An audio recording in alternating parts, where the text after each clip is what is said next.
You're listening to an AINC original podcast. We believe you don't have to do life without a compass. Let us be your guide on this amazing journey. Welcome to Navigating Life with Vision Loss. Hello, and thank you for joining us for Navigating Life with Vision Loss. I'm your host, Kim Wardlow. This program is brought to you by the Audio Information Network of Colorado for one more month, and then we're changing our name in January to AfterSight. So I'm just trying to remind folks of that so you're prepared. And also, today is Colorado Gives Day. So it's not too late to make your donations to Audio Information Network or any other nonprofits that you may enjoy supporting. Everybody gets a little additional boost from First Bank based on the donations we receive. So Colorado Gives Day all day today. So thank you for participating in that. And then today, being in December, we're getting ready for all of the year-end holidays. And so we'll be talking about that with our guest, Ed Henkler, who is the blind guide. So Ed, thank you so much for joining us today. My pleasure. It's looking forward to our conversation. So do you have a favorite holiday tradition in your family? I would have to say my wife has been very good about making all of the holidays magical. So it isn't specific to Christmas or any of the other holidays that we've been enjoying, but each one has its own special things. And even something like Halloween, we had a certain stew that we would always have when the girls were growing up. And then we would have what they called their boo cups, where they had a plastic cup with a couple black eyes and black mouth on it. And now that we have grandkids, our older daughter is doing the same with her children, our grandchildren. So traditions have been very important, and I love every holiday for different reasons. Yes. Oh, that's so fun. And it's great that she's continuing that on with the grandkids. They actually get discouraged with us when we forget to do that. Oh, no. Now that we don't have any kids at home. The pressure's on. Yep. Well, Ed, I have to say I was so impressed. I went to your website, theblindguide.com, and you have so much information, both for individuals who have lost or are losing vision, for friends, family, caregivers, employers. It covers so many aspects of vision loss. And how did you get started doing this? So it all starts with my mom, and quite a long time ago. I'm an only child by way of background, and my dad had died relatively early. He was 63, so maybe for some people that's not that early, but it was a lot earlier than I planned on. Sure. My grandparents were all in their late 80s or early 90s. My mom moved down to Florida after my dad died, and somewhere along the way, it was probably the early 1980s, she called me up one day and she said, "I have macular degeneration." And I said, "I don't have any idea what that means. Degeneration doesn't sound good, but I don't know beyond that." So she explained what she had, and I'm sure a lot of listeners are very familiar with it, but at the time I wasn't. There were no treatments when she was losing her sight, back in the 1990s. So what they did back then is they did kind of a laser cauterization. So they'd stop the leaking blood vessels, retinal vessels, but that was it. So she lost her sight very quickly in one eye. As we talked with her, we felt that she'd be okay to stay down in Florida alone. And she actually kept working. But we knew it had happened so quickly that when it happened again, we'd have to move quickly ourselves to get her relocated. So we were in the Philadelphia suburbs at the time. And again, she was Florida, Fort Myers. And when she called that second time, it was 5 years later, but she called and she said, "It's now started in the other eye." Within a week, we had moved her, mainly because we knew we were just going to have to move that fast. Got her up to where we lived, put her in an apartment about 5 minutes away so that she could have some level of independence, as could we, but she'd be very close to us. And a whole different world back then. No internet, at least the internet was around, but not in the form that we understand it today. but we found a brochure for the Montgomery County Association for the Blind.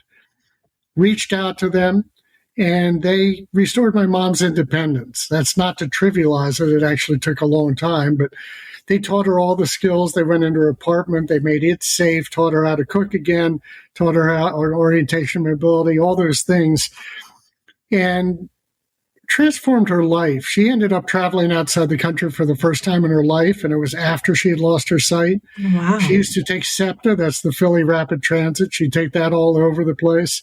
She used to go down to something called the Flower Show, and if any of your listeners are familiar with the Flower Show in Philadelphia, it's a madhouse. It is just packed with people, and she'd go down there on her own.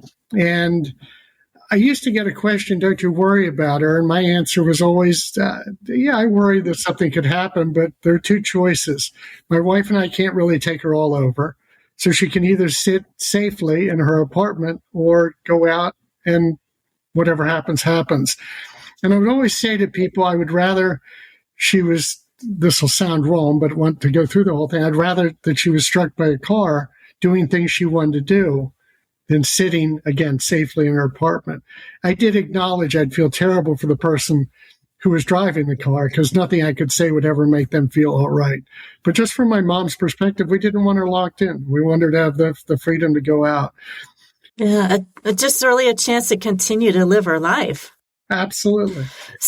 So you were just in those beginning stages of learning yourself about really being a caregiver and how to be able to give that independence. I applaud you for that. I think that can be so difficult for folks, but I think it's so important for the person to be not only allowed, but encouraged to be independent. Absolutely. I'll come back to that in a second. I just kind of finishing the tale. I ended up, that's where the passion for blindness came, or for helping people thrive with blindness, because I watched my mom do it. I know it was very difficult. I also know it was possible, and I watched her do it. So I was with Merck, a pharmaceutical company at the time. We were encouraged to give back to the community, so I joined that Association for the Blind board. I was with the board for 13 years, really until we relocated to our current home. And I was board president for a while. I got involved with technology for the blind after an early retirement from Merck, an unplanned early retirement. But I found myself looking for something to do, and I got very involved in assistive technology with a startup out of the University of Pennsylvania, and then subsequently with worldwide companies, startups developing technology for the blind. So a lot of passion around the space about creating employment opportunities. But if you come back to that caregiver role that you talked about, there are really two elements for it. One is this idea of thriving with blindness. And I always distinguish that from surviving. Mm-hmm. Obviously, people can survive. They're the ones that sit in their apartment or house or don't do anything, either out of fear or lack of knowledge, lack of whatever, lack of support. That's surviving. Obviously, you're still alive, but you're not thriving. And I was particularly struck, one of the meetings that I attended with my mom, because a lot of times I'd go to the support groups with the Association for the Blind, and I heard somebody say something that's so obvious, and yet it wasn't even in my thinking at the time. We were teaching these people, well, it was a blind support group, so everybody in there was blind, just trying to help them understand what to do. There were caregivers such as myself in the audience also. And one person said, I don't want to hang around with a bunch of blind people. I want to hang around with the friends I had before I lost my sight and do the things I did then. And that's the thing. That's obvious. Why would we think suddenly because I can't see, I don't want my original network of friends. I want to just hang with other people that are blind. You need their support and understanding, but you don't want to be limited. Going back to their caregiver, though, when my mom first moved up, we were what I would call caretakers. Mm-hmm. And I think that's a role you have to have when somebody's going through vision loss. Really no choice there. The person's helpless initially. And I don't think it matters how capable you are, how gregarious you are. Your world has just changed in a dramatic way, particularly if it's a sudden or relatively rapid loss as it was with my mom. You just don't know how to do anything. At that point, you need somebody keeping you safe, getting you to appointments, figuring out what needs to be fixed in your house, all those things. That's a caretaker role, and it's a critical one. At some point, though, you need to shift, and that's where you shift from caretaker to caregiver. Somebody who's going to be there to support, but also to push when they should, to keep you safe, but not necessarily grab your arm the moment you think that the person's in danger. It's really that idea of becoming closer to a friend as opposed to maybe it's a parent, if you want to look at it that way. Mm-hmm. It's critical. The person who is losing their sight generally wants to have that shift in role. There are certainly people that may want to continue having constant support, but I think most people want to get back to what they were doing. So they want to be allowed to go free. But for the caretaker or caregiver, there's that element I talked about with my mom. I'm letting them go. And I know that they're probably going to do some things that aren't as safe as they could be, particularly when they're initially learning, and particularly when you're going out into traffic and that type of thing.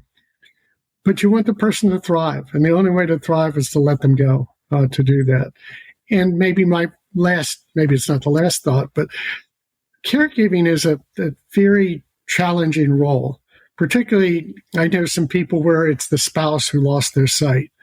Everything about their world is now shifted. The things they planned to do as they got older aren't going to work the same way anymore. The support system they had isn't going to work. And I think the hardest part is for the caregiver, well, nothing changed for you. So people are likely to say, well, why are you feeling sorry for yourself? It's your spouse that lost their sight. Well, yeah, you lost the spouse that you had originally too. And it's not that they can't recover. It's just it's a big transition. So this idea, caretaking is the most demanding role. Caregiving is less so. And the more you can help the person become independent, the more that reduces further to being less of a task for you. Did you see that with your mom? You talked about how relationships can change, like within your family, and wanting to still maintain your network of friends, although you may have a new network of friends who share vision loss with you and some of those struggles, but you still have all the friends that you had before. Did you see those relationships change or be strained as folks were trying to figure out how to react or interact with your mom once she started to lose vision? Interesting question. I can't say that I have any specific examples of a change in the relationship we had with people or she had with people. The things that come to mind are more trivial. People that knew her and even people that didn't know her would want to help her. Mm-hmm. And the way they would typically help her was by doing exactly the wrong thing, which is, say, grabbing their arm right. to help her find a place as opposed to letting her grab their arm. I'm going to view that as relatively trivial. I think the changes between my mom and I were probably more significant, but it's important. Mm-hmm. And it's important for anybody interacting, not just with somebody who's blind, but with anybody. I was going to say anybody with disabilities, but maybe it's with anybody. We're quick to offer people help that they may not want, or to offer help in ways that the person doesn't want. The example I was giving is one of the classic ones where somebody sees that person who's blind, they're worried about them, they grab their arm to steer them across the road, and that's frightening to the person. They don't know what's happening. Now they're being pushed. They don't know if they're at risk. They haven't had a time to assess whether they should even be crossing the road. But then the other side of that reaction is my mom would get irritated with them. Mm-hmm. And she would sometimes just get furious. And she'd say, I've told this person 3 times already. I don't know why they keep doing that. I said, they just want to help you. And you've got to find a balance. You need to explain to them why what they're doing isn't helpful, while recognizing that you do need their help and you don't want to alienate them. So I think that was a tough transition for her. And I'm sure it is for just about anybody, that idea of finding the right way. There's a great book that was written by a Supreme Court Justice, Sonia Sotomayor, which is called Just Ask. And it's the answer to how do you interact with somebody with disabilities, not just blindness, but a disability. And it's to go up and just ask, how can I help you? Do you need any help? That type of question, as opposed to assuming that you know what they need or assuming how it should be given. And that just ask is just the simplest way to go about it. Ask them how you can help. If I switch the relationship with my mom, it happened a little bit when my dad died, where I started feeling like I was somewhere between the spouse and the parent as opposed to the kid, which wasn't necessarily a transition that I liked. but we worked through that. But then when she lost her sight, her initial reaction was to kind of turn everything over to me. I can't do that. I need you to do that for me. And when I was a caretaker, I did things for her. As I switched into caregiver, I started pushing her. And she would say something like, "Can you call this person for me?" I said, I can, but so can you. And why don't you call them? "No, I really don't like to have to call somebody I don't know." I said, "Well, I don't either. So you need to do that." And one of the things that I found, this was somewhat unexpected, but I found when she asked me to do things that she could do herself, or at least that I judged she could do herself, I'd get irritated. Maybe that's a little irrational, but I'd get irritated, almost to the point of anger. When she'd ask me to do something else, even if it was harder, but I knew she couldn't do it, it didn't even cross my mind. I went and I did it. So that kind of became my filter for, if this isn't bothering me, then she probably can't do it, and I don't expect her to. If it's irritating me, now's when I, in a nice way, need to push back and say, "No, you can do that." She stayed with us for a while during some other medical treatments. And she would say, "I'm ready for lunch now." And I'd say, "Great, I'll get it out of the freezer." "Well, can you put it in the microwave?" I said, "No, you can. I just won't do it." So it got into kind of a weird role there, where you're trying to push the person in the right way to do the things they're capable of doing for both of your sanity. So they can become independent again, and so you don't become so overwhelmed with the demands that are putting on them. I give one other example, and maybe we'll want to come back to this later, but as with so many people when they're losing their sight, she did not want to use a white cane. And if anybody doesn't know this that's on the call, the macular degeneration eliminates your central vision. You still keep peripheral vision, so you have a reasonable degree of vision still. You just can't see what's directly in front of you. She would push back and say, I can see enough. I don't need to use the cane. I said, "The cane's not for you. It's for the other people." And she didn't understand that. And I say, if you don't have that cane, people think you're sighted, because some people who've lost their sight, it's very obvious they don't have sight. In other cases, there's absolutely no indication whatsoever they can't see.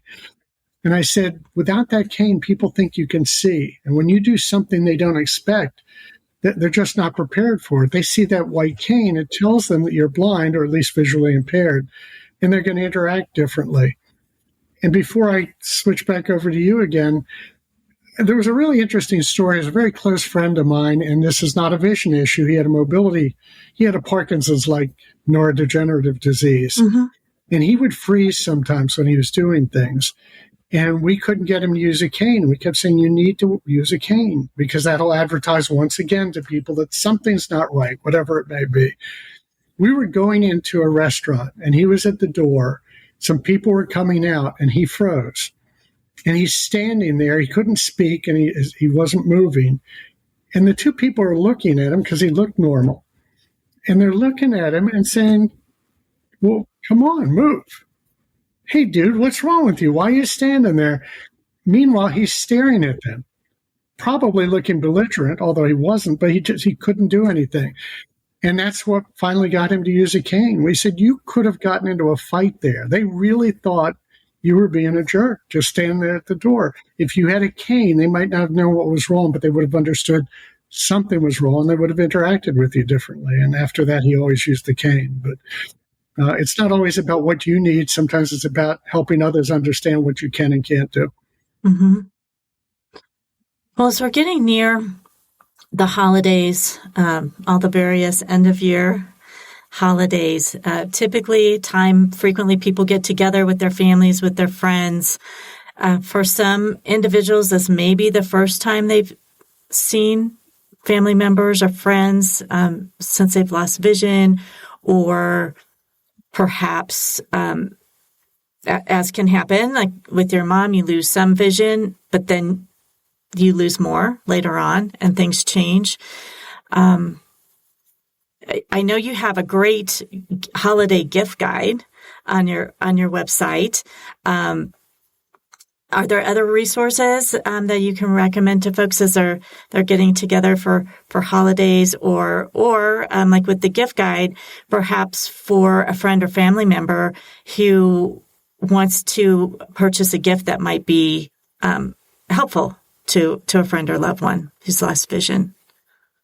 Before I answer the question, you just made me think of one other thing. Let's say you're at a family gathering. It's the first time people have come across that person who no longer sees. If the setting is right, it probably makes sense to just explain to people, hey, mom has lost a lot of her vision. Here are a couple, she's happy to be here. She wants to see all of you. Keep in mind, she can't really see your face. So you might want to initially go up and just say, hey, it's Ed. Hey, it's Kim, whatever it is, just so she knows. Probably knows your voice, but if it's in a crowded room, maybe she won't. Right. She's not going to eat food the way you do anymore. So if it looks a little bit sloppy, that's just the way it is. Or maybe you can help her get some things that she eat, that type of thing, just kind of coaching people, or even doing it in a humorous way. One of the things, as much as I understood what was going on with her vision, what she could and couldn't do, it used to drive me nuts that she would tell me she couldn't see me. She'd have to see me from a great distance to know who I was, and only then by looking at the clothes I was wearing, because she could not see my face. And then I'm standing there talking to her, and she'll say, hey, is that a dime down there on the floor? And I just throw my hands up, like, how can you see that? And I knew how she could, but it didn't matter. It's like, well, how could you see that dime? You can't see my face. Yeah, the peripheral vision really throws people. It's weird, and it's different for every one person. It's like not like you just learn one person and how they interact. As far as the gift guide, I'm involved with a lot of different assistive technologies I mentioned earlier, so I'm always trying to profile new things, and you'll see that both in the gift guide, and you'll also see it on my site. But I think one of the things we tend to do wrong, at least in my family, we've always viewed Christmas and birthdays really as opportunities to give you something that you really don't need, something you'd like, but you absolutely don't need. Assistive technology, to some degree, is something you need, so it doesn't quite fit in there. So what I recommend to people, and you'll see this in the gift guide because I have a couple of adult beverage options as well as assistive technology. What I would say is, and it's kind of spelled out in the post that I wrote back then, is this idea, if the person says, boy, I really wish I had some bit of technology. Oh, well, you should get it. It's just too expensive. I can't spend that amount of money. Well, there's your gift. It's something they desperately want. Get it. I will throw in, before I give some other suggestions, try it before you buy it if you possibly can. Maybe take them to an association for the blind or something, let them try it, because everybody has different tech skills. Everybody has different vision loss. And what's great for somebody may not be great for somebody else. So if you can possibly try it before you buy it, you should do that. But they've given you a great answer by telling you that. Another thing you can do is just take them somewhere. The gift of time. It doesn't have to be the gift of money. And maybe you take them out to a meal, or you take them to a ball game or something like that, or take them to a concert.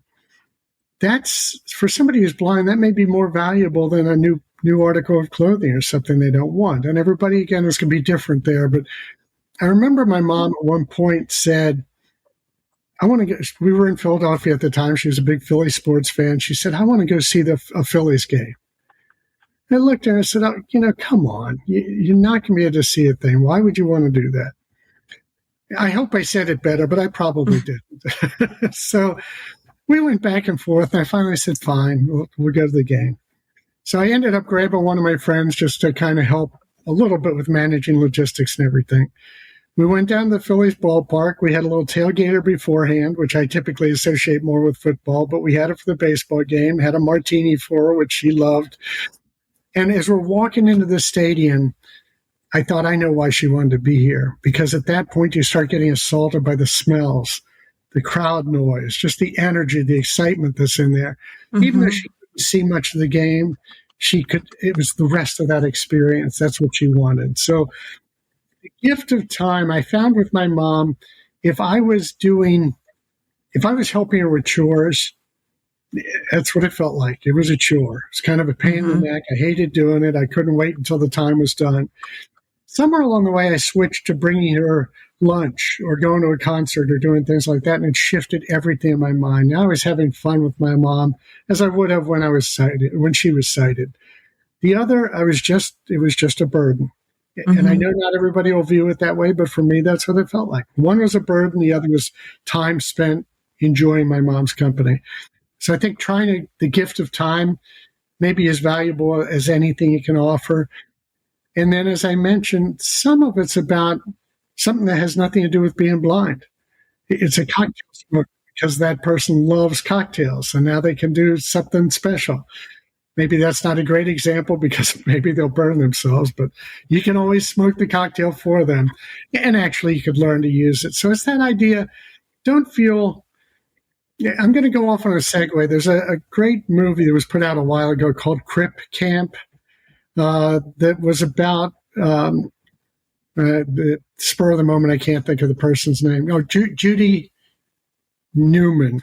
And she had cerebral palsy. And Crip Camp was a movie that was put out about these kids, I think in the 60s, all of whom had disabilities. And they went to this camp. And you know what they did in the camp? They were finding ways to sneak out at night to hook up with other campers. They were trying to find a way to sneak some beer or another drink. In other words, they were doing exactly what somebody who's sighted or without disabilities would do. It's such an important lesson because even though I think I'm savvy in this space, when I read it, it's like, wow, I didn't even think about that. And why not? I mean, just because I have disabilities doesn't mean I don't want to drink, or it doesn't mean I don't want to date somebody. But I think we tend to see people that way. Oh, they're in a wheelchair. What could they possibly... Dating is not going to matter anymore. Well, no, it's the human spirit. Everything that person without disabilities wants to do, same for the other. So it's a great movie because I think it just reminds you that the only difference is they have an impairment, say a mobility impairment. Their mind, their desires, their passions are completely unchanged. And the more we can help them enjoy those, back to the gift guide, the more you're doing something really helpful for them. Let them thrive. Let them enjoy their life. Right. Well, and just like they'll still want to socialize with the friends that they've always had. They'll still want to do the hobbies and the activities that they did. I think it is so easy to become so focused on the disability, the vision loss, especially when it's such a big change in somebody's life, to be so focused on that we forget that they're still a full, whole, complex person, and they just happen to have some vision loss. Right. But it's not what defines them. And remembering to still help them do all the things that they've always loved to do. It's pretty astounding to me, but I know people who are blind who are architects, which to me is a very visual task. I know Paralympians who've lost their sight suddenly and then have gone out and set world records. I know people that do almost every sport that's out there has been adapted for people with disabilities, including blindness. There's really almost nothing you can't do. I always throw out the example of neurosurgery, where I really don't want somebody who's blind doing neurosurgery. But if you look at robotic surgery, at some point, I don't even think it's double-digit years. It could be the next 5, 8, 10 years. I think you'll be able to do robotic surgery even if you're blind. I think the combination of things that we're learning, artificial intelligence, all those things. So it has to be done differently. That's the thing to remember. But to think that you can't do it's probably not true. You see people playing soccer, playing baseball. They do a lot of things where they put a sound generating device within that. Right. I love golf. You think about how many people lose the golf balls.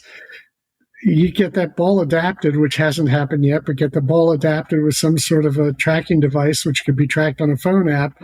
The person who's blind may be telling the person who's sighted where their ball is. So it's a matter of being creative as opposed to thinking it's impossible.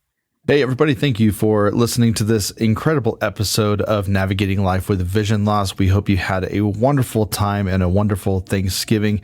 As we're diving into the month of December, please remember that today is the last day for Colorado Gives, but don't let that discourage you because you can donate any time of the year to any nonprofit, and we would appreciate your dollars because it affords us to do things like this program, along with adding new programs in the future. So make sure you get those dollars in. And again, thank you so much for that. If you have any comments or questions, please send us an email at feedback@aincolorado.org, or you can shoot us a voicemail on our new voicemail line at 720-712-8856. We hope you've had a fantastic week and look forward to being with you all December long. So keep it right here on Navigating Life with Vision Loss. Make sure you like and subscribe and add a comment as it helps us push this content out to anybody who may need it. Share it with friends and family. All right, guys, we'll talk to you soon. Have a great week.